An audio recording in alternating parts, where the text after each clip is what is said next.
What makes an RPG an RPG? Ask 10 people, and you'll get 11 answers. I don't have an answer for you, but loot seems to play an important role. What is an RPG if you can't enter a millennia-sealed dungeon, defeat the final boss, and earn access to a reward chest full of equipment with no signs of aging? It got me thinking, what if you don't loot anything? How far into Skyrim's main quest can you get before you have to pick something up? Not far, actually. And how many items do you have to pick up to actually defeat Alduin? Who are you? I started this run with the intention of this being a gifts-only playthrough, but with how soon the first exception occurs, I pivoted. That's why this character's name is Reverse Santa, and as we all know, the opposite of Santa is the Grinch is green, so Reverse Santa is an orc. Seriously though, our armor and weapon options will be incredibly limited, so we'll be relying heavily on the Berserker Rage racial power, at least at first. Once per day for 60 seconds, we can go Berserk and deal double damage while taking half damage. The best racial power in the game, if you ask me. You could argue that the High Elf's Highborn power is equally strong, but then you'd be wrong. Orc smash. In order to avoid any misunderstandings, let me lay out exactly what I mean by looting. Removing items from inventory screens counts as looting. From corpses, pockets, chests, those sorts of things. That's looting. Picking up items off the ground and placing them in my inventory, that's looting. Even if I drop the item first, once it's out of my inventory, picking it back up is looting. Stealing is also a form of looting, of course. And even though it's not technically looting, I'm not allowed to purchase from merchants. It feels like looting, and the point of this is to make it as inconvenient as possible. Pretty much any means of getting an item that isn't given to me is looting. Quest rewards, those are allowed. Although I'm not going to get Daedric artifacts because that feels too easy. And I think that just about covers everything. Our goal is to minimize looting by any non-glitchy means necessary. We won't be phasing through walls with dinner plates, if you are concerned. It's such an interesting thing. Bethesda goes out of their way to make the Empire look like evil tyrants, performing extrajudicial executions of rebels and people they assume to be rebels, and yet the players still hate the Stormcloaks more. That's not to say the Stormcloaks are all that great themselves, but at this point in the game, you have zero reason to go with Hadvar after Alduin attacks Helgen. Oh yeah, a dragon's about to attack. I think everyone knows the story beats of Skyrim at this point, but for the 3 people who don't, I'll try to give you a bit of context here and there. With the dragon conveniently attacking, our execution is put on hold, and everyone scatters. A few nameless schmucks get done in just to show off the power of the dragon. But this kid, after falling over and hamming it up on the ground for a bit, manages to run away, lest the world learn the truth of his immortality. Perhaps the only way to defeat an undying child is to force the very concept of mortality upon its mind. But where would one acquire such a power? We take the Stormcloak path, following Ralof into the keep, not because I have some political preference, but because we actually get some extra items this way. Like I said, no looting. But if items appear in our inventory, either gifted by an NPC or gifted by the Godhead or something, they're fair game. This will make sense shortly. Ralof unbinds our hands, we fix our field of view with the customizable camera mod, all mods we're running are purely cosmetic and are listed in the description, and wait for the Imperial bastards to attack us. Normally, you'd take Gunyar's gear and use it to fight your first chunk of enemies, but we can't loot it, so we'll be relying on flames and fists. All characters start with a flame spell by default, as well as a healing spell. All characters also start with fist by default because no shit. One of the most noticeable mods we'll be running is the Precision First-Person Animation mod. It doesn't change combat, but it makes the attacks feel more weighty, and I like it. Maybe one of these Imperials had the key. Is this the first item we have to loot? No, actually. Ralof will pick up the key and open the door for you. Quite kind of him. After passing through the Torturer's room, Bethesda really wants you to hate the Empire, we get a tutorial message telling us to attempt to pick a lock. With this message, we also get 12 lockpicks spawned into our inventory by a force most mysterious and arcane. I had tried this run once before, I had followed Hadvar, and I never got these lockpicks. Was it a bug? Is this a bug? I don't know. But the 2 times I sided with Ralof got me a dozen lockpicks, so I assume this is intended. As far as I'm aware, this is one of the 2 only ways to get lockpicks within the restrictions of this run. The other is getting arrested. A lockpick is automatically placed in your inventory when you're put in a jail cell. Why do the guards give you one? Who can say? Maybe the Dragonborn always has one stored in his prison wallet. If you serve your sentence, you don't lose the lockpick. So you can keep going to jail and getting lockpicks that way, or you side with Ralof and you get 12 right off the bat. The rest of the tutorial dungeon is more or less unchanged from a typical run. I'm using my fists instead of an axe, but whatever. Flames do a majority of the damage. What I can't remember is if Ralof gives you a bow when the tutorial tries teaching you about stealth archery. We must have lapped him, because he's nowhere to be found when we sneak by the bear. A bow might have been nice to have, since we can easily receive arrows as gifts from hostile archers. If you ever find random, singular arrows in your bag, it's because an archer shot you with it. It's really goofy. Okay, just a few more audio tracks and we should be just about done with this, I believe. What'd you get under there? Underwear? That's what I thought. But are they the Boxers 2.0 by Manscaped? Today's sponsor. These boxers are designed to be form-fitting without restricting movement. The problem I've always had with boxers is the loose fabric bunching up in my pant sleeves? Legs? Pant legs. But the Boxers 2.0 are snug, where you want them to be, and spacious, where you need them to be. The flat lock seams don't chafe, and the elastic band doesn't cut into your waist. They come in several color options, and you can get them in single packs or triple packs. Personally, I like the all black ones. I'd show them on camera, like last time, but I've been wearing them. They're clean, but it feels a little weird to show my used underwear. If you want to get a pair or three for yourself, you can get 20% off your next order and free international shipping by using the promo code JBN at checkout, or by using the link in the description or in the pinned comment.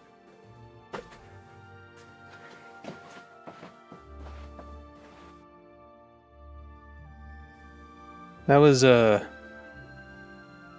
strange change in behavior. I hope that's not a portent for something. After leaving the tutorial, we swing by the Guardian Stones and take the Mage sign. We'll be relying on flames quite a bit, so leveling Destruction isn't a bad idea. We won't be having this sign forever though. Most runs I go to the nearby mine and gather the bandits' gear to sell for easy gold, but we can't, so we carry on to Riverwood. Usually you'd talk to Raloff's sister or Hadvar's father, take all the supplies they offer you, and head onward to adventure. But today, we'll just chat with Girder and then make our way to Whiterun. Going to Bleak Falls Barrow right now is an option, but I can't remember if there's any gear we get beforehand, so we crash.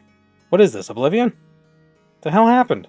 It's like the game didn't even crash, it just closed. Quick, look at my desktop to glean information about me. Informing Jarl Balgruuf about the dragon attack at Helgen does grant us a reward, a piece of gear from his armory. It's probably leveled gear, so if we came back later, it'd be better than this piece of unenchanted steel armor. But it's quite alright because I'm not going to wear it anyway. The reason may not surprise you. You see, I do these runs first, then I write a script while watching the footage back. So when I said I couldn't remember if we get any gear before we go to Bleak Falls, then the game crashed, I was being genuine. At the time of the recording, during the run, I wasn't sure. While writing that portion of the script, I still wasn't sure. Now, I'm sure. I didn't notice he gave me anything until just now, while writing the script. Or just then, when writing the script, because I'm recording the narration after writing the script, after noticing I got the reward. We won't be wearing the armor. The first gift we get, and we don't use it. Oops. Farengar, Balgruuf's court wizard, needs a dragon stone from Bleak Falls Barrow to help him better research this whole dragon thing. Reverse Santa may be an orc, but he's a true son of Skyrim, and scales the cliffs below Bleak Falls Barrow with ease. Most runs I raid that little bandit fort at the midway point between the bottom of the mountain trail and the tomb, but why bother with that today? Experience? Who cares? The optimal way to use the flame spell, and I guess the higher level version of this Jet of Flames magic, is to flick it on and off. It consumes less magicka, but applies the same burn effect that holding the spell would. So you get more burn for less magicka, I think. It seems to work decently well. Set him on fire, and then give him a knuckle sandwich. Victory is yours. Fighting through the bandits isn't so tough. This is a starter dungeon, so it should be easily manageable by any level 1 character, even one without gear. However, this is the dungeon that hits us with the first item we must loot. Arvel the Swift is in possession of the Golden Claw, and there's no way to get him to hand it over to you willingly. Arachnid warning, by the way. He's webbed up in the doorway, and we need to free him, but there's a giant spider in the way. The spider is actually pretty difficult to fight head on, but we can abuse the fact that it is big, and the doorways are small. We throw some fire on it, wait for the debuff to wear off, throw some more fire on it, and repeat until it's dead. It takes a minute, but it's easy.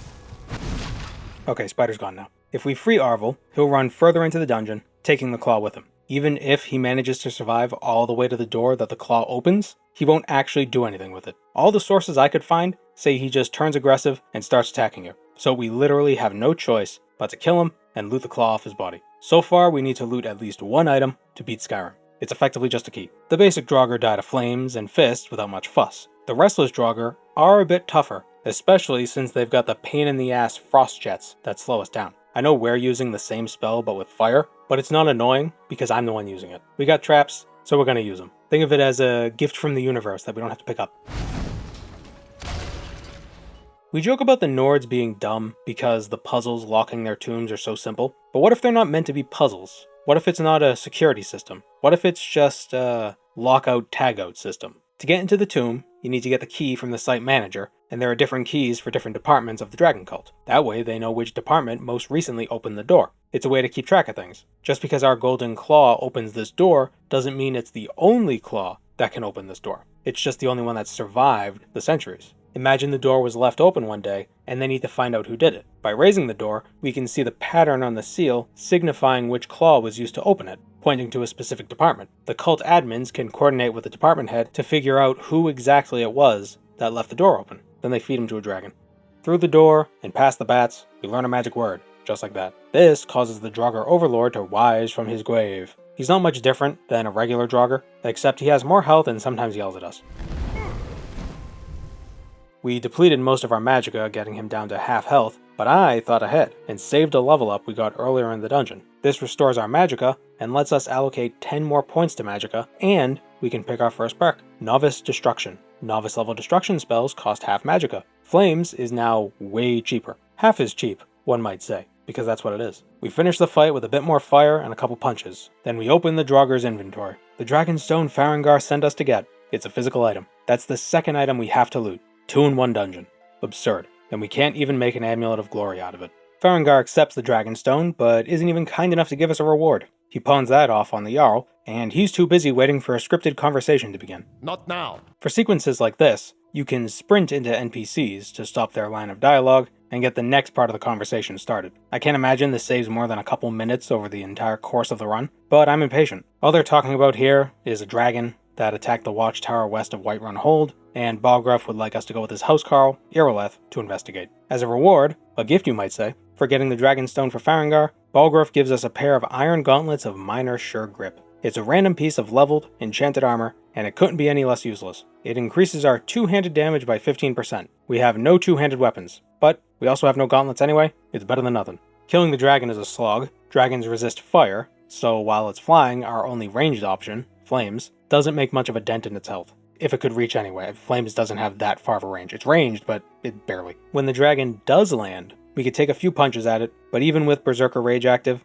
our damage is negligible. It's the Whiterun guards and Eerie that carry this fight. My primary goal is to not die, and I thought video games were escapism. Being that we're Dragonborn, which we're just now realizing, we have the ability to consume a dragon's soul when it dies. The dragon's skin disintegrates during this process, implying a dragon's divine soul is stored in its skin, or perhaps is its skin. Maybe this provides more credence to the theory that the Dwemer became the skin of the Numidium. To make the brass god divine, it needed a skin made of souls. Otherwise, it's just any other automaton. Perhaps, to be divine, one must possess a soul that is pressed against the fabrics of reality itself, rather than contained within a physical form. The soul of the non-divine fuels the meat. The soul of the divine conceals the meat. By the gods. As soon as we return to Whiterun, the Greybeards shout from their mountain, summoning the newfound Dragonborn to their monastery. And Balgruuf suggests we answer their call. Before leaving, he not only makes us Thane of Whiterun, but gives us yet another reward, the Axe of Whiterun. We've got a weapon. Like his other rewards, this is a random leveled item. It has a Soul Trap enchantment on it. That's useless. There's a couple other guaranteed weapons we could get right now, but I want to hold off on that. The quest where we infiltrate the Thalmor embassy, that'll cause some issues. We'll talk about that when the time comes. For now, we're armed, and we're ready to take on the world. Oh, as Thane, we got our own housecarl. Lydia's not technically an item, and having her tag along isn't looting an item, so let's get going, Lydia. You are sworn to carry my burdens. To answer the Greybeard's call, we must climb the 7,000 steps up the side of the Throat of the World and meet them in their monastery, High Hrothgar. Easier done than said. We just gotta get to Ivarstead. That'll take longer than climbing the mountain, since no carriages go there, but we can take a carriage to Riften and travel west from there. Before we can use the carriages, though, we need some gold. We have not a single septum. There's a pair of Alakir warriors at the Whiterun gates who are looking for a Redguard woman they suspect to be hiding somewhere in the city. We find the woman, Sadia, who asks us to get the warriors off her trail. Instead of helping her, it's easier to catch up to the warriors before they get too far away from Whiterun. They're right outside, actually. If you're fast enough, they'll just be right there. And we tell them we found their quarry. We lie to Sadia and lead her to the Whiterun stables where the warriors are waiting. They cast paralysis on her and thank us for the help. They'll escort Sadia, who they accuse of being a traitor working with the Thalmor, back to Hammerfell. And as payment, we get a clean $500. Where do you want to go? Climb and back, and we'll be off. If you've never been to Riften, Traveling from Riften to Iverstead is rather uneventful. Ah, Spriggans, the sirens of the forest. There's more gold to be gained by running Klimek's supplies up the mountain for him. We might not need the gold, but we'll deliver the supplies anyway, and come back to Klimek to claim the reward, should the need ever arise. Up the mountain we go. There's wolves and passive wildlife and a single frost troll, but fire is the great equalizer. Also, Lydia's a good meat shield. We arrive at High Hrothgar, and Arngir's all like, "Whoa, Dragonborn, let me get a taste of that foos." So we foos the old man, and he summons his old man crew to teach me how to row. Then they watch me foos row 3 ghosts, but we're not done. They lead us into the courtyard and show us how to yell at our own feet to make us zip across the ground really fast.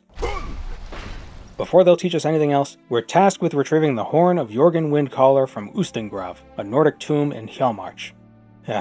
Another item we have to loot.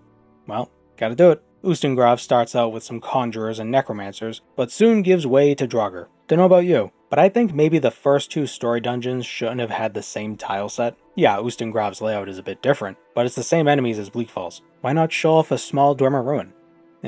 Bethesda probably expected you to wander more aimlessly. Much like a Zelda game, especially pre-Breath of the Wild, this dungeon requires us to make use of the thing we just got, Whirlwind Sprint.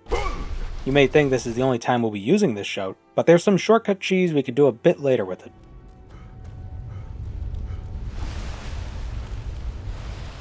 Oh no, the horn is not here. There's just a note telling us to rent an attic room at the Sleeping Giant Inn in Riverwood. It appears that someone else has looted the horn before we could. Fortunately, we don't have to take the note with us, so our loot count is still sitting at 2. Back at Riverwood, a familiar place if you've ever been served a news article about Skyrim. I say news, it's more of an article reporting on a Reddit thread. I digress. We rent the attic room, but Delphine here says they don't have an attic room. Whoever wrote that note is a moron.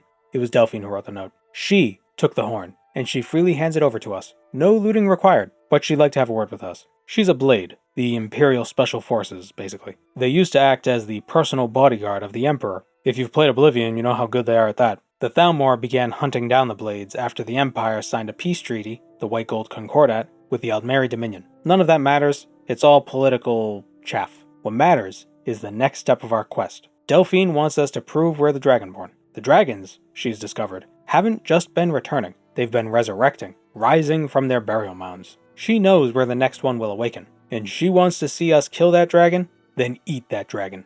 Before our lunch date with Delphine at Kynesgrove, Darmok and Jalad at Tanagra, we return the horn of Jorgen Windcaller to the Greybeards, who teach us the final word of Skyrim's most iconic shout, Da. The full shout, Fusro Da, translates roughly to, "Become ragdoll, idiot," and then all the old guys yell at us. If you save and load, you can skip to their next line of dialogue. Gotta save those frames.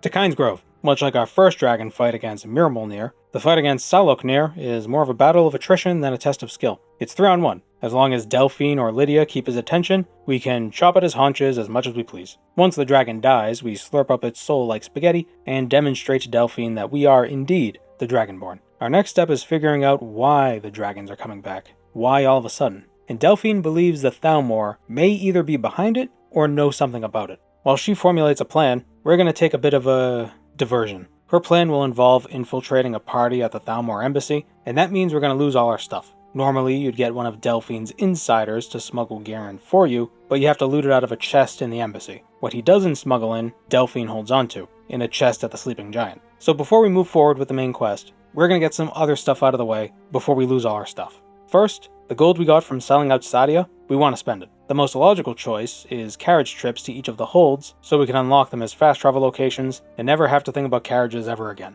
Next, we pick the lock to the Aretino residence in Windhelm, and pick up the quest to kill Grella the Kind. Those who shirk their duties will get an extra beating. The kid gives us a plate as a reward. We could sell the plate, selling isn't looting, but who cares? I'm more interested in a little bit of R&R.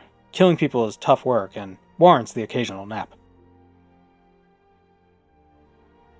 Ah, damn it. I've come to collect. We kill the marked target for Astrid, it had to be one of them, but we don't immediately go to the Dark Brotherhood Sanctuary. We'll save that for later. The rest of this diversion will be quite vampiric. While we run to the Tower Standing Stone, let me explain what my plan was. Part of Skyrim's main quest requires us to find an Elder Scroll, title drop. Prior to the DLC, there was only one Elder Scroll you could get, the Dragon Elder Scroll in the Tower of Mazark. You know, the whole Blackreach thing. The problem is, you have to loot it. You don't activate something and get it, you take it. It's looted. But the Dawnguard DLC adds 2 new Elder Scrolls, Blood and Sun. It's been a minute since I played through the Dawnguard DLC, but I could have sworn you're given the scroll as a quest reward and not as something you have to pick up. It's something that's just handed to you. The problem is, during this run, I was under the impression that you get it sooner than you actually do. You don't get it until all the Soul Cairn stuff, and getting to that point in the Dawnguard questline requires looting several things. Fortunately, I realized this before I get too far into that questline. I'm just laying this all out now, so you don't think I'm stringing you along with some mysterious strategy that people who are familiar with the Dawnguard quest would realize wouldn't work from the beginning. It's not wasted effort, however. Oh, and here's a little bit of an editing note. I just went into the game and used some console commands to see if the Blood Scroll would even work for the Alduin's Bane quest. It doesn't. It has to be the Dragon Elder Scroll. So, even if we got that scroll, it wouldn't have mattered. We grab the Tower Standing Stone Blessing, allowing us to automatically open expert locks or lower once per day. Lockpicks are a scarce resource, and we want to preserve them as much as possible. You'll see why. The Dawnguard stuff starts out as you'd expect. Enter the Dayspring Cave, run up to Fort Dawnguard, speak with Isran about joining the team, and get our first marching orders. Investigate what the vampires are doing at Dim Hollow Crypt. Isran also gives us a crossbow and 45 bolts. Free weapon. It's a meme, but there's a reason why every build becomes crap. The vampires are surprisingly easy to kill, what with their fire weakness and all. It's the Death Hounds that are troublesome. But Lydia's a champ, and she goes for them while we handle the easier enemies. The key is to wait for one of the NPCs to survive their battle, then engage them while they're weak. I'm sorry, how did that miss? Undead Spider warning. The Master Necromancer defeated it, but resurrected it when he engaged in combat with us. Fine by me. Vampires are much easier to kill than spoots. Spider-Con. It seems vampires are weak to fire and gravity. What kind of vampire dies by falling? I mean, come on. A strange button. In a centuries abandoned crypt full of vampires. What's the worst that could happen? Ah! That went straight through my friggin' hand. Anyway, push the braziers.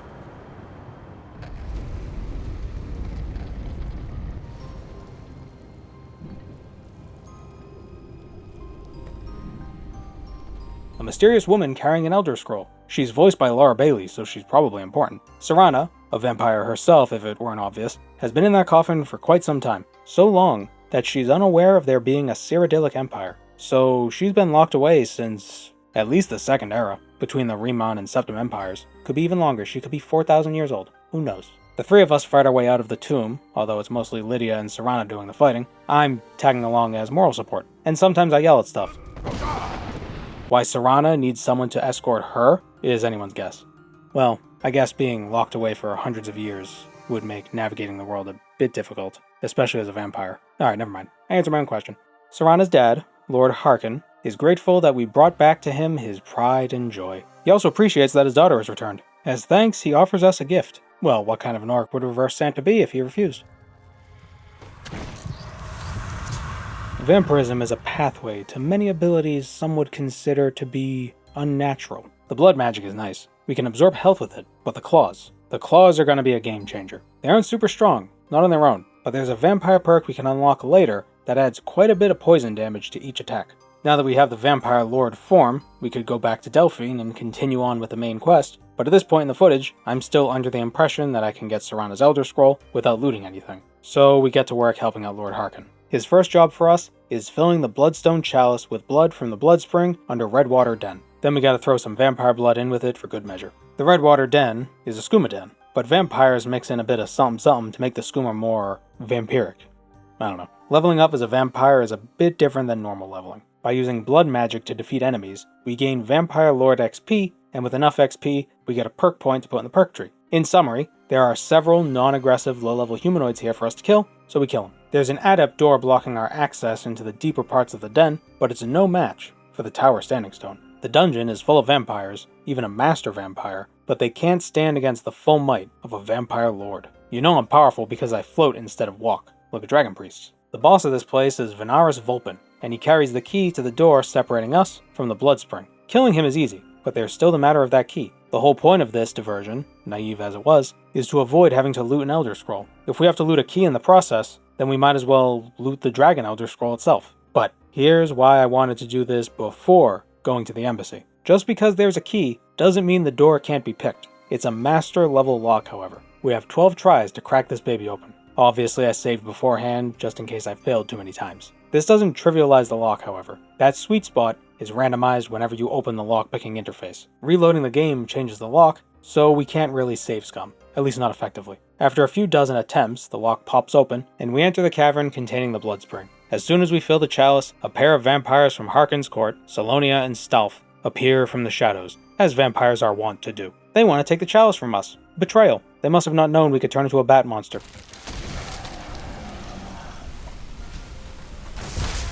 Their attack was convenient though. We did need vampire blood. This escapade also earned us 3 Vampire Lord perks. Power of the Grave, 50 more points to health, magicka, and stamina when in Vampire Lord form. Unearthly Will, night powers and blood magic cost 33% less. And finally, Poison Talons. Melee attacks do 20 points of poison damage.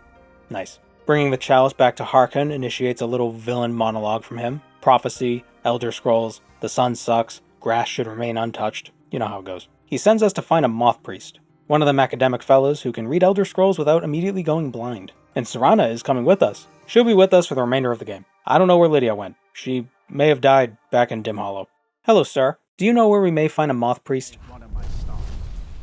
On our search for the moth priest, we arrive in a small town of Dragonbridge, called that because it's next to the bridge called the Dragon Bridge. Before we can question the locals, a pair of Dawnguard soldiers attacks us. They're upset that we didn't give them our 2 weeks notice. And then a pair of Marax cultists attack us. That's the wrong DLC. They use fire spells, and it's midday, so our vampirism is quite the hindrance. We can't even go Vampire Lord because then the townsfolk will attack us.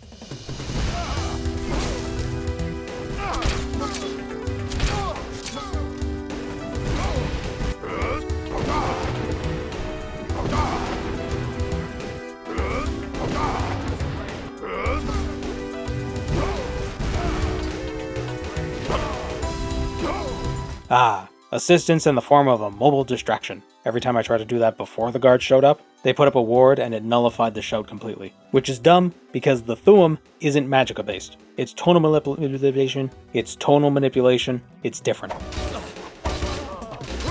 Jumping ahead a bit, we find the Moth Priest's Imperial escort ransacked on the side of the road. Nearby, we find a letter on a vampire's corpse. It tells us, the letter not the corpse, that the Moth Priest was brought to Forebear's Holdout not too far from the site of the ambush. Atop these subterranean ruins, past a half dozen or so Dawnguard troops, is a magical barrier that needs dispelling. Unfortunately, to do this, we need to loot the Waystone Focus from Malchus's body. Malchus?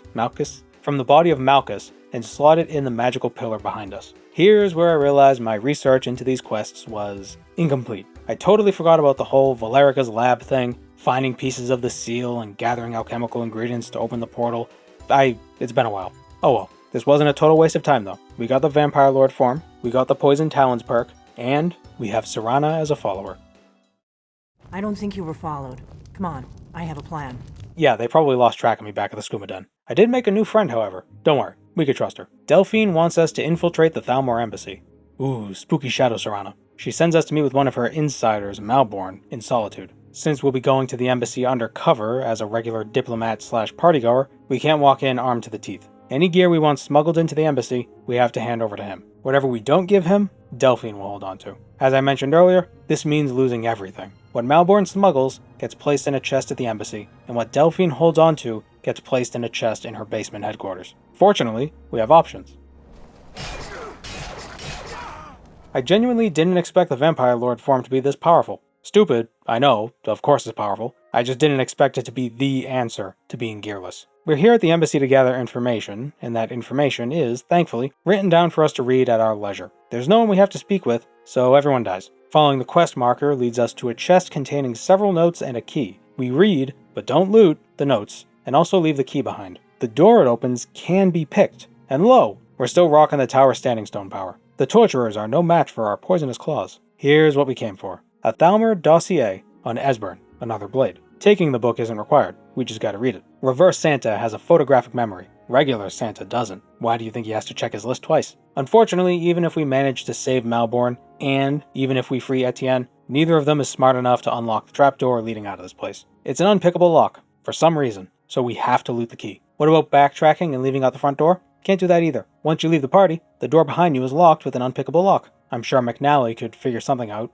hit an embassy with an embassy, but I'm not him, so I can't. And you cannot fast travel from the courtyard. The game just doesn't let you. So that's 3 items we have to loot. A second key, if you count the golden claw as a key, that is. And I do. From this little spy mission, we learn that the Thalmor have no idea where the dragons are coming from. But they're not ones to turn away from serendipity. The dragons only help to destabilize the Empire more. What they are doing, however, is hunting down a man named Esbern, a blade Delphine believed died years ago. He was obsessed with dragons back in the day, oh hey Serana, and he may have insight on the recent goings-on. The Thalmor tracked him down to somewhere in Riften, so we gotta get to him before they do. But Esbern can wait. We got some new threats to pick up. Remember, we killed Grella the Kind and met Astrid, but we never actually went to the Dark Brotherhood Sanctuary. By going there now, we get a set of Dark Brotherhood armor as a gift, requiring no looting whatsoever. If we got this before the embassy quest, we would have lost it. That's why we waited. It provides a decent bit of armor, but we're more interested in the muffling effect of the boots. It should make avoiding combat a touch easier. As for a weapon, since Delphine took everything, we return to Whiterun and accept the smithing tutorial quest from Adrienne Avenici. She gives us 2 leather strips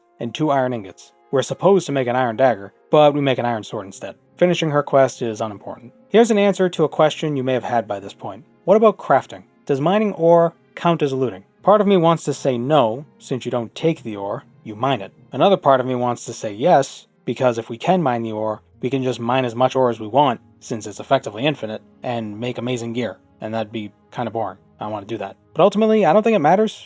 Where would I even get a pickaxe? Is the Starrim pickaxe a quest reward? Esbern is down in the Ratway, past the Ragged Flagon. We were supposed to talk to Brynjolf first, but he wants us to do the whole Thieves Guild intro quest thing, and I don't care. Remember earlier when I mentioned some shortcut cheese with Whirlwind Sprint?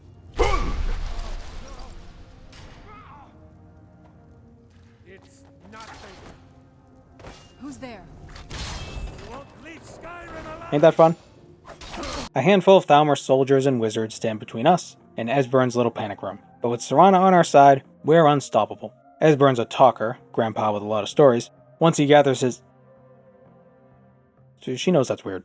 Leaving the sewers isn't too exciting. Fight through the elves, lose track of the old man you're escorting, return to Riverwood without him, get scolded by Delphine, You left him on his own? find our old man, lose him again, and then find him in Riverwood. Skyrim. Esbern says we gotta find Alduin's Wall. It's at Skyhaven Temple, a long-forgotten Akaviri military encampment deep within Karthspire. The place is infested with Forsworn, and a dragon is scripted to attack as we travel there. But by approaching from the southwest, scaling the mountain rather than following the road or the river, we can scooch ourselves over the top of the dungeon and fall into the loading screen. The Forsworn are busy with the dragons, so I don't want to bother them. Inside are a few more Forsworn, but Esbern, Delphine, and Serana are with us, so it's no problem. We solve the Akaviri turning puzzle, perhaps the progenitor of ancient Nordic puzzles? Or did they learn it from the Nords when they came to Skyrim? Not for nothing, this speaks more to how dumb the Forsworn are. No one even accidentally oriented these things correctly. The seal can be opened only with the blood of a dragonborn. God damn it, why is it always why the palm? You know what runes hate? Constantly being opened due to frequent movement. So Esbern gushes over the bas-reliefs, but we've got no time to waste. This wall is covered in prophecy, predicting the Dragon War, Alduin's banishment, the first 4 Elder Scrolls games, the Civil War, and finally, that an Akatosh-sent hero will come to put Alduin down. The last Dragonborn. Doesn't say anything about Skyrim 2, though. Damn it. Look here. The third.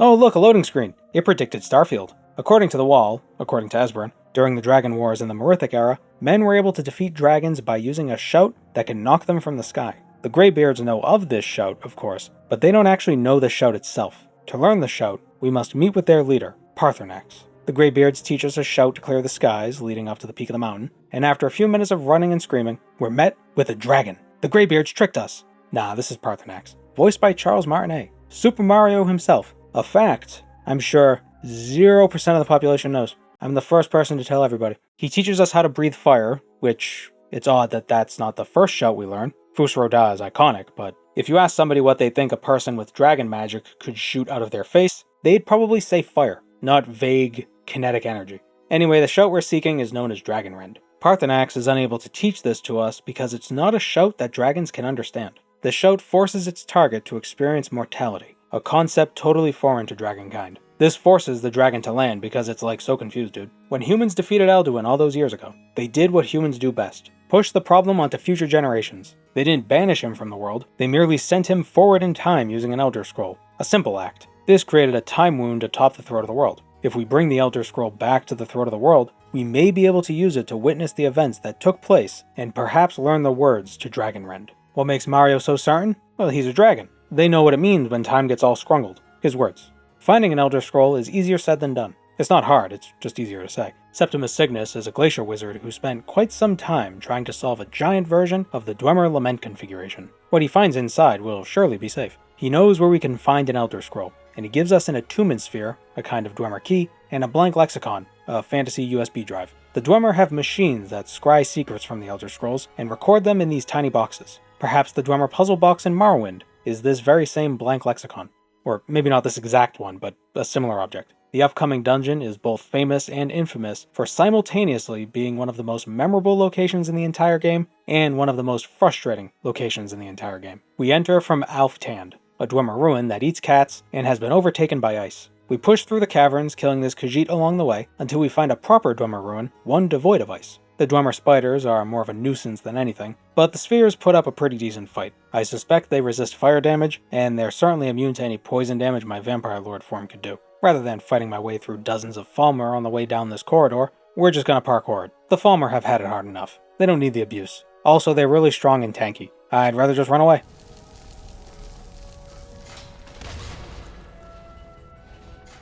That works. Without the attunement sphere, this would be the end of the line. We wouldn't be able to descend into Blackreach. With the sphere, we activate the Dwarven mechanism, shut the door to slow down the Centurion because yikes, and drop down into the stairway that reveals itself. The NPCs arguing with each other, they'll resolve their differences when the Centurion kills them. I suspect the Telvanni would feel right at home here.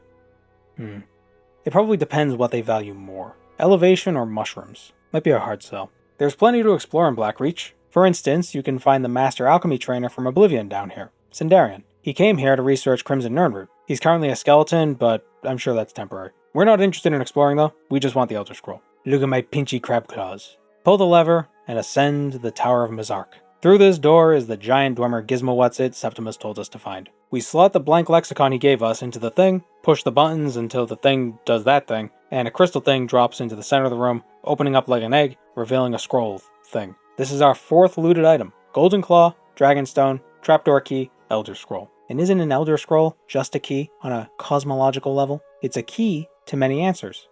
I think I pulled something stretching that far. We're free to take the lexicon back, actually. We activate the receptacle, and that just so happens to place the runed lexicon in our inventory. Although, spoilers, we never go back to Septimus. At the throat of the world, we whip out the scroll and let the arcane text burn into our retinas, while our mind is transported through time.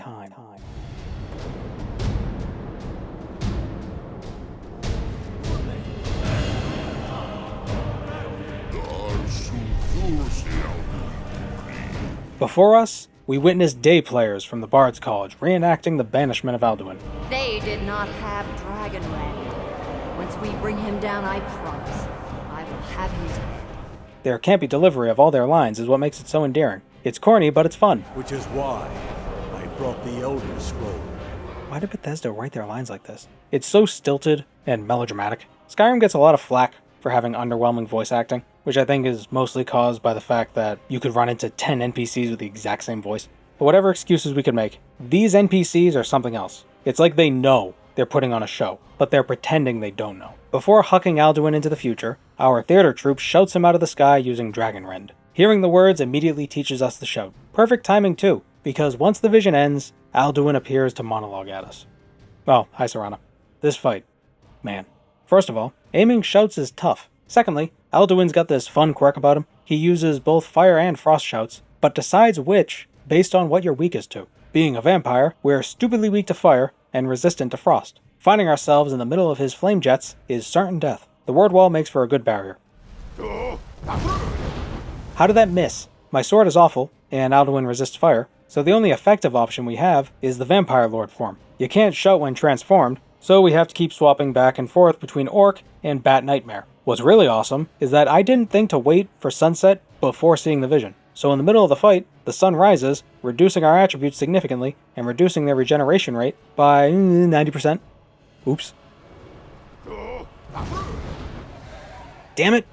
Fight me, you coward! Get down. Use Dragon Rend to hunt. Yeah, Parthenax, I know, Dragon Rend. There's a cooldown, dummy. He turns invisible sometimes.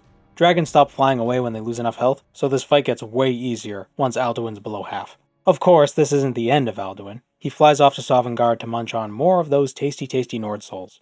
Now that we've got that boring dragon fight out of the way, it's time to engage in what's perhaps the most exciting part of the main quest. No, the most exciting part of the entire game, the most exciting part of the entire series. Truce negotiations. Balgruuf won't let us use his palace to trap a dragon because he's scared of the Civil War. Boo-hoo. We convince the Greybeards to host a truce meeting between the Empire and the Stormcloaks, and for some reason, the Blades, half of which is an 80-year-old man, feel entitled to sit in on this meeting. The truce meeting begins like all good truce meetings, with aggression. All come No, here in the spirit you of... insult us by bringing her to this negotiation? Your chief Talos hunter? To be fair, in Ulfric's defense, the Thalmor are hunting down Talos worshippers like they're the Spanish Inquisition. His grievances with the Thalmor are warranted, but Joey Wheeler's signature Yu-Gi-Oh card is about to wreck up the place. Right, Serana? This council is unprecedented. We are gathered here at the Dragonborn's request. I ask that you all respect the spirit of High Hrothgar, and do your We best could kill these. to Serana? begin the process Where'd you of go? achieving a lasting Serana! peace in Seriously, Skyrim. where are you? Oh, there you are. I love you, Serana, but the glowering is a bit distressing. Awesome. Truce or whatever. This meeting occurring beneath a time wound created by a dragon traveling to the future surely won't result in a dragon break and explain away all these choices in Test 6. Oh, who am I kidding? Test 6 ain't happening. Esbern told us the name of a dragon, and simply knowing its name teaches us how to shout its name. What? Vind!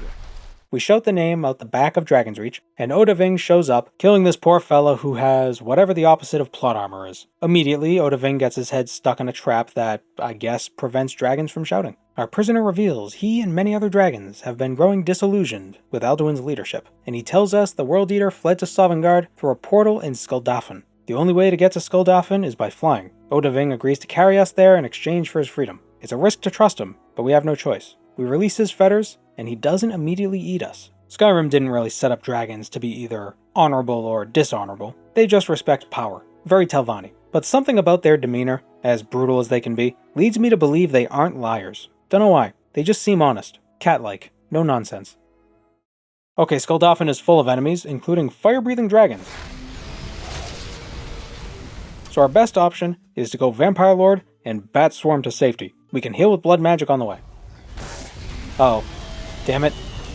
Save me, loading screen. Man.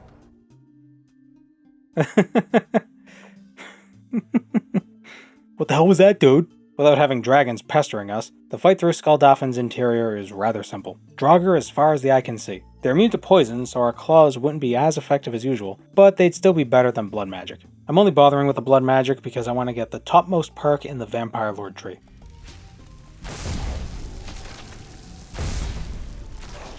Ow. The last perk we'll be getting, Night Cloak. In combat, you are surrounded by a cloud of bats that feed on enemies within melee range. Passive damage and healing? Absolutely. The fifth item we gotta loot. Sad day. We kill the Draugr in front of the door, and on its corpse is the very claw we need to open said door. Our third key. 1 stone, 1 scroll, and 3 keys.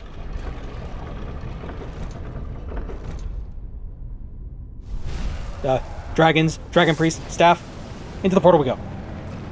Sovngarde. We've made it.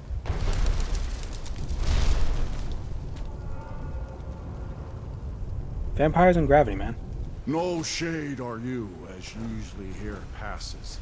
But living, you dare the land of the dead. I wouldn't say I'm living.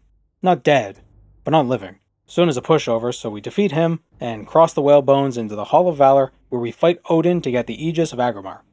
No, wait, we meet the day players. We yell at the sky to clear the fog.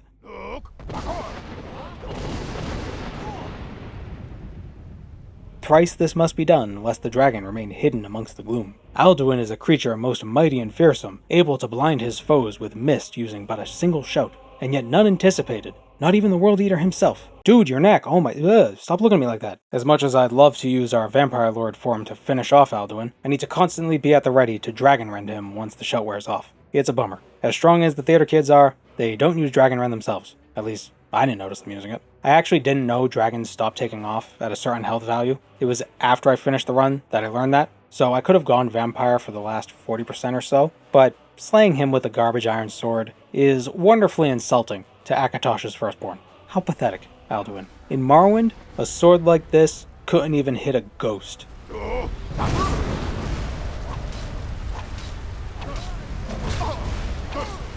Yeah, that tracks.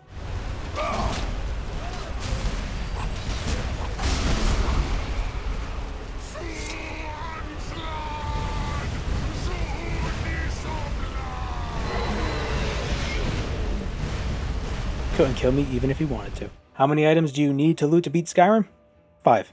Only 5. I don't think that number can get any lower without glitches. The Dragonstone is unavoidable. The Elder Scroll is also unavoidable. The Golden Claw is needed to get the mandatory Dragonstone. And unless there's an alternate way of getting out of the Thalmor Embassy, or there's a secret entrance around the Skuldafn door, then 5 items is the lower bound.